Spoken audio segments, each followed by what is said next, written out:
I'm Masters in Apex and you're still Silver in Valorant? Yeah, I know, it's crazy, right? I barely play Apex. Hey man, I'm back.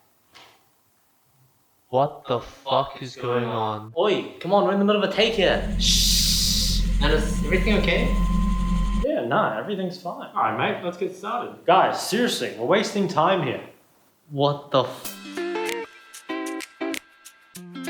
Hey everyone and welcome to episode 8 of the Matchfix. I'm Amelg, the consumer of COVID and the leader of disease, and today I'm joined by the ever-expanding ego, the United Nations of neckbeards, Shock.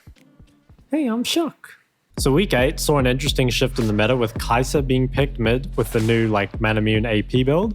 This is kind of interesting because I think there's actually a few players in the LCO who play AD carry either off-role in solo queue or, they've just played AD carry champs mid before. So there's actually a few players I think will play this, and Kai'Sa was picked a few times this week, although none of the times did it actually go mid. But I think before the split's over, we will see at least one Kai'Sa mid. Kicking things off on day one, we had a bit of a banger with PGG versus Direwolves. Wouldn't be surprised if they go for the end here and now. So low though, it's risky.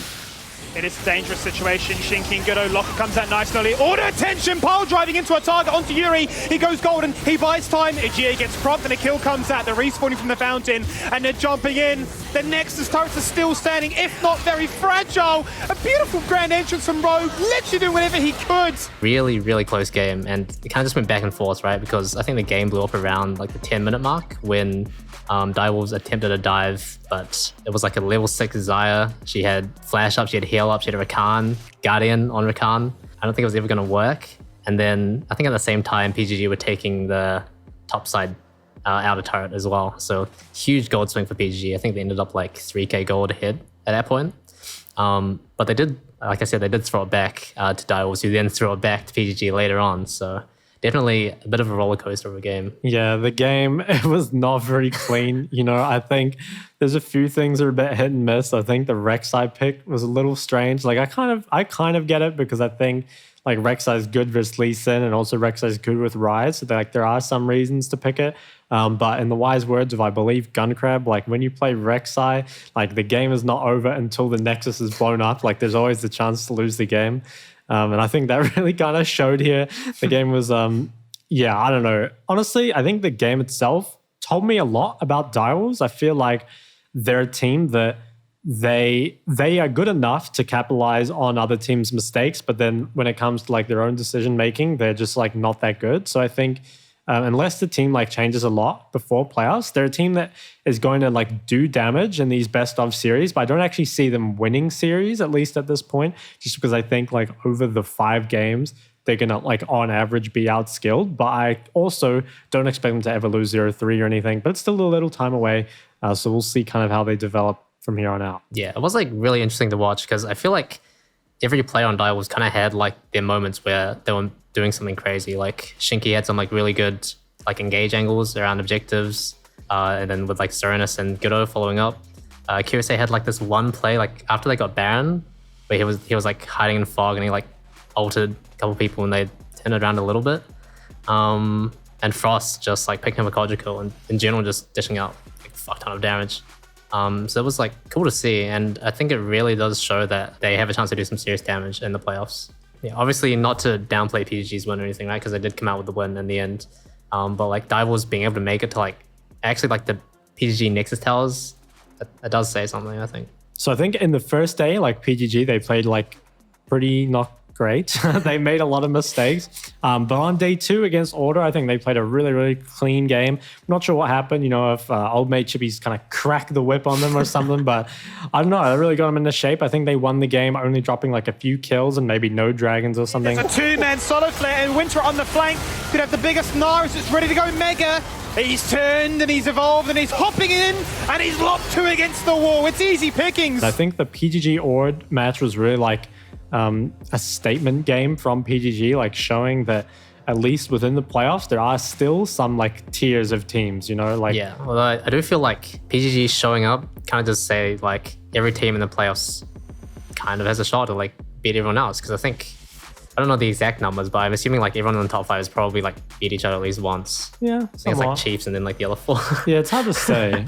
I sort of feel Order are maybe the team in the playoffs that have the least like identity to them. I feel like every other team, you know, despite struggles they may have had, are like now really on the upswing. You know, they're like, they've found their groove. They're kind of like looking pretty good. But I think Order are still at that point where the way they are losing games is kind of strange to me. Like in this PGG versus Ord match, I think honestly it was mainly like outclassing of individual skill. Like that's what it looked like to me. It just looked like PGG were better across the board. And I think that's really strange because like Order are a team with strong individuals. And I think they should be a team that, you know, does that to other teams. So I'm not really sure. Like, yeah, I just don't really know about Order. I'm like kind of excited to see if they can like pull something out of the bag in the last couple of weeks, because they're like by no means out. And like they're still a strong team, right? Yeah. But they just have a few things to work on. One thing I did notice that was kind of funny to me was like Kisei on the Vega 1P. I thought it was a bit weird. But anyway, he got caught out by Rogue like multiple times. And then there was this one fight where he just like, I feel like he just got mind control because he blew everything on Leona. That's not really what you want to be doing as Vega. I'm no mid lane expert, but I assume that's not really optimal. Yeah, maybe not. I think the Vega thing was pretty interesting. Like the first pick Vega, I think is normally like pretty punishable with like longer range, but then I feel like PGG drafted like a lot of champs that Vega actually deals like pretty well with. But I think, yeah, kind of like you were saying, there is, despite Vega being like a simpler champ, he does still have like a lot of, maybe not like champion skill, but like positional skill and stuff. And so I think even though he deals well with like these short range, like melee-ish champs that PGG have, like the Leona just like catching him over and over, it makes it really hard to play the Vega in that game, you know, just for that reason. Another game everyone was excited for was Chiefs versus Peace, because it's kind of like, I guess like a preview into the playoffs and potentially what a lot of people were expecting to be like maybe the finals match. He raises to life, he's burning, he's jumped in to proc that Chrono shift, and it is over. So successful. Look at the confidence, the cohesion. I think the draft is something that a lot of people and like especially the casters were excited for, because of like how we've seen Tien pick like random shit in a bunch of games leading up to this. And they ended up on a last pick Camille, which I thought was interesting. The picking Nocturne before you see either the enemy's mid and AD is a bit strange. I'm honestly not sure why, because I feel like, you know, basically what happened, you end up versing an AD carry with a dash and like Zillion, well, you can't kill in the Zillion, right? So I don't know. It seems like Nocturne like really early wasn't that good. And then, yeah, the Camille last pick, I think it does sort of make sense. I think although Camille does lose the 1v1 to Gnar, as far as I know, I think Camille Nocturne as a combo can kill Gnar very easily on the side lane. But if you are picking this, like you really are committing, in my opinion, to playing the side lane. I don't think we're playing like teamfight Camille and Nocturne when we verse like Zillion. So yeah, I mean, they have win conditions in the draft. I'm just not sure if they actually ended up playing towards their win conditions. Yeah, it definitely felt like the game was pretty hard for them to play, like team fight wise, just because a lot of the damage is like sort of single target focused. And then of course there's a Zillion, so you blow everything on that one person, they get revived, and then suddenly you don't really have much left. So the early game, I think, was like really back and forth, especially around bot lane. There was like 2v2 kills on both sides, I think. But it was like really chaotic. Like Chaeyoung lost his flash at like level 1 and stuff. So it was just like they were really going at it down there.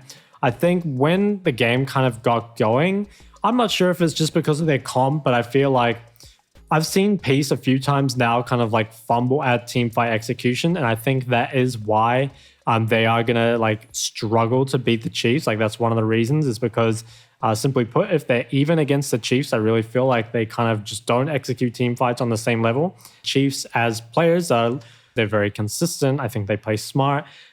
Like Talia especially, his champion pool is even like engineered pretty much to be like the great neutralizer, you know? So I don't really see anyone on the Chiefs roster really like creating a window for Peace to like accelerate the game enough that their kind of like weakness in team fighting is going to be made up for, because I think in the mid game, they came into it like pretty much perfectly even in gold, and then Chiefs just like destroyed them team fight after team fight. So maybe we can chalk it up to draft, you know, we can see it a bit more, but I do remember that game before when they were playing like, what was it, like LeBlanc Hecarim, and they were really misexecuting the team fights as well. So I am a little bit worried about Peace versus Chiefs specifically. I think Chiefs kind of have a very good like style, or yeah, I guess like stylistically they're very good.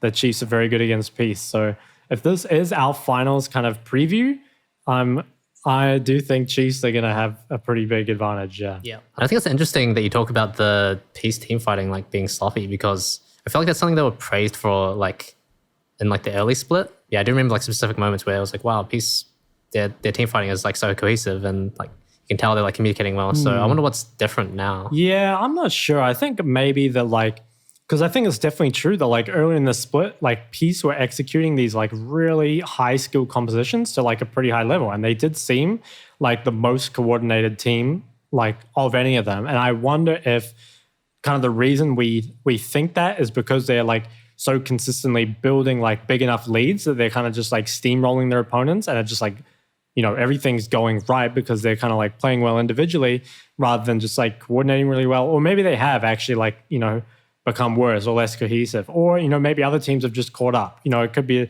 a bunch of different reasons. I still think Peace, when they're ahead, are probably the scariest team at the moment. They seem to just like really just like never let up. You know, they keep pushing, they keep fighting, and that also, you know, kind of bites them when they're even. Like in that game, in the Peace versus Chiefs game, there was, I think, one of the very early team fights, like Kai'Sa wasn't even in the team fight, and like, I don't know, it was just like super messy. It was like a 4v5 and it like wasn't even like that good a position. Like Camille didn't have a good flank, but they took it anyway, and they kind of just like got wasted in it. I think in general, like at least from my experience, later in the split, it's actually like pretty common for teams to get lost in the sauce a little bit. I think the reason is that like while you've got all these like games on stage, they're only a fraction of the games you actually play in scrims. So like even if stuff is going well for you on stage, sometimes you can kind of like forget about it because you might be just like losing all the time with that sort of stuff in scrims. Like on teams I've played on, and you know, other teams, I've seen them drop picks that they were very successful with on stage, like because in scrims they basically just like weren't working out. So like as a viewer, kind of like as a fan, we only see this like iceberg of what actually, you know, the tip of the iceberg rather, of what actually, you know, goes on in these teams. So it could be that, like I said, Peace have just like kind of lost their way a little bit, but hopefully they find it for the playoffs. Yeah, I mean, speaking from experience, Legacy were winning every scrim. Okay, we just didn't show up on stage, that's all. I have some VODs. I don't know. In terms of standings, we kind of saw everything balance out perfectly, as all things should be, at the end of day one. We have a leaderboard that goes from 1 to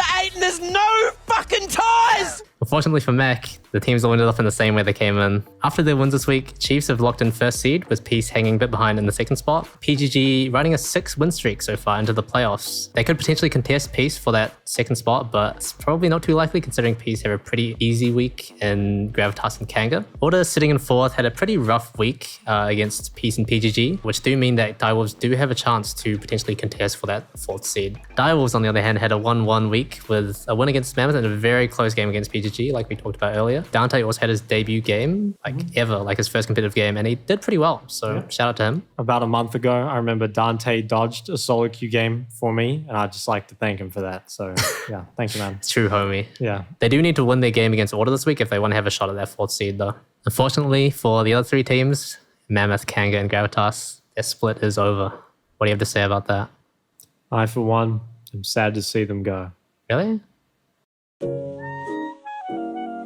Now, let's get into some LCO moments. To start off with, on day one, we had some of the LCO cast reminiscing about the challenger match that they unfortunately never received. You used to get like actual What are the real those cool merch. jackets and stuff, right? You got like the really cool like, hearing achievement about gear. Yeah, it was like 2 years of merch. I don't know if it still exists. It's been a while since I've been challenger.